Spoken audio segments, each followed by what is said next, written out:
Guys అందరికీ ఇవాళ అయితే పాలకూర పప్పు చేసుకుంటున్నాం. సో శనగపప్పు తీసుకున్నాం, కొన్ని వాటర్ పోసి మంచిగా కడిగేసుకోవాలి దుమ్మంతా పోయేటట్టుగా. సో మమ్మీ అయితే కడిగేస్తుంది. కడిగేసినాక నీళ్ళు పడేసేయాలి. పడేసిన తర్వాత మన పాలకూర కోసి పెట్టుకున్నాం, బాగా ఫ్రెష్గా ఉంది చూడండి. సో పాలకూర కూడా కడుక్కొని అందులో వేసేసుకుందాం మొత్తం. మేమైతే 2 కట్టలు వేసుకున్నాం పాలకూర. సో ఇట్లా కడిగేసుకొని మంచిగా కడిగేసుకోవాలి. కడిగేసుకున్న తర్వాత మనం మిరపకాయలు, టమాటాలు ఇవి ముందే వేసేయాలి ఉడికేటప్పుడే. ఇవన్నిటిని మంచిగా ఉడకబెట్టాలి. ఒక అర్ధగంట ఉడకబెడితే చాలు. మించలు కొన్ని నీళ్ళు పోసేసుకోవాలి. మీకు ఎంత పడతాయో అంత నీళ్ళు పోసేసుకోరి. సో మాకైతే ఒక 2 చెంబుల నీళ్ళు పట్టినాయి, మేమంతా పోసుకున్నాం. సో దీన్ని అయితే కుక్కర్ మంచిగా ప్యాకేజ్ పెట్టేసేయాలి. స్టవ్ ఆన్ చేసి దాన్ని పెట్టేసేయాలి ఫర్ 30 minutes అంతే. సో మేమైతే పెట్టేసుకున్నాం. సో 30 minutes అయిన తర్వాత చూసుకోవాలి ఉడికిందా లేదా. సో మాదైతే ఉడికేసింది పప్పు. సో పప్పునైతే మంచిగా కలిపేసుకోవాలి. మాదైతే ఉడికేసింది పప్పు. మళ్ళీ ఒకసారి ఒక 5 minutes గ్యాస్ మీద పెట్టేసుకోవాలి అంతే. ఓకే. సో ఇందులో ఇప్పుడు కొంచెం అంత పసుపు,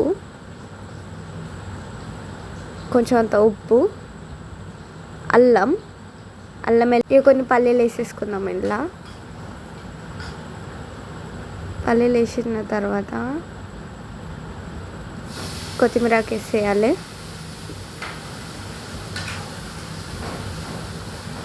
ఓకే. సో ఇప్పుడైతే మనం ఒక మసాలా ప్రిపేర్ చేసుకోవాలి. దాంట్లో జీలకర్ర, ఎల్లిపాయలు 2 వేసి దంచాలి.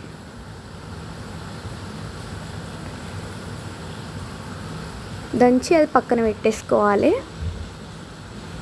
సో మంచిగా మెత్తగా దంచుకోవాలి.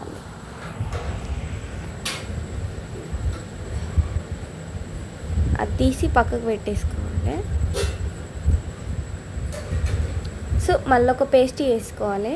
దానికోసం లవంగాలు, ఒక ఇలాచీ వేసింది మా మమ్మీ. సో మీకు ఎంత పడితే అని వేసుకోర్రి. ఇలాచీ తర్వాత కొన్ని ఎల్లిపాయలు వేసేసుకోవాలి. దాన్ని కూడా మంచిగా దంచేసుకోవాలి. మంచిగా దంచినాక అది కూడా పేస్ట్ చేసి సైడ్లో పెట్టుకోవాలి. ఈ 2 పేస్టులు అయితే మనం తాలింపు వేసుకున్నప్పుడు పని వస్తాయి. సో పప్పు అయితే ఉడికేసింది. సో ఒక గంజి తీసుకొని అందులో నూనె పోసుకోవాలి. నూనె పోసుకున్నాక ఇంత జీలకర్ర వేయాలి. అందులో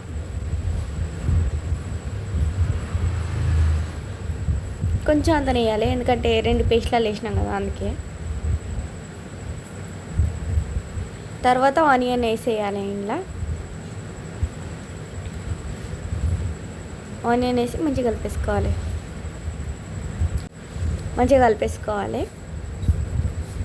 వేగేటట్టుగా బ్రౌన్ కలర్ వచ్చినాక కరివేపాకు వేసేసుకోవాలి. అందులో అల్లం వెల్లుల్లి పేస్ట్ కూడా వేసేసుకోవాలి.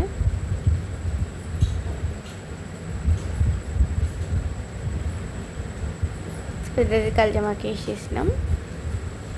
కల్జమాకుతో ఫ్లేవర్ చేంజ్ అవుతుంది. దాని తర్వాత జీలకర్రతో చేసిన మసాలా ఉంది కదా, జీలకర్ర, ఎల్లిపాయలు, ఆ మసాలా వేసేయాలి. దాని తర్వాత లవంగాలు, ఇలాచీ, ఎల్లిపాయల మసాలా ఉంది కదా, అది వేసేసుకోవాలి. తర్వాత కొంచెం అంతా పసుపు వేసేసుకోవాలి. ఇందులో కొంచెం కారపొడి, కొంచెం ధనియాల పొడి వేసేసుకొని మంచిగా కలుపుకోవాలి. మీ కలర్కి కావాలంటే రెడ్ చిల్లీ పౌడర్ కూడా వేసుకోవచ్చు.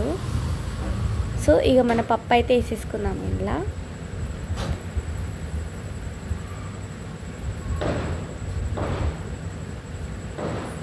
మీ ఇష్టం, అంతా డైరెక్ట్ కూడా వేసుకోవచ్చు, మెల్లమెల్లగా గంటెతో కూడా వేసుకోవచ్చు. సో మన పప్పు అయితే రెడీ.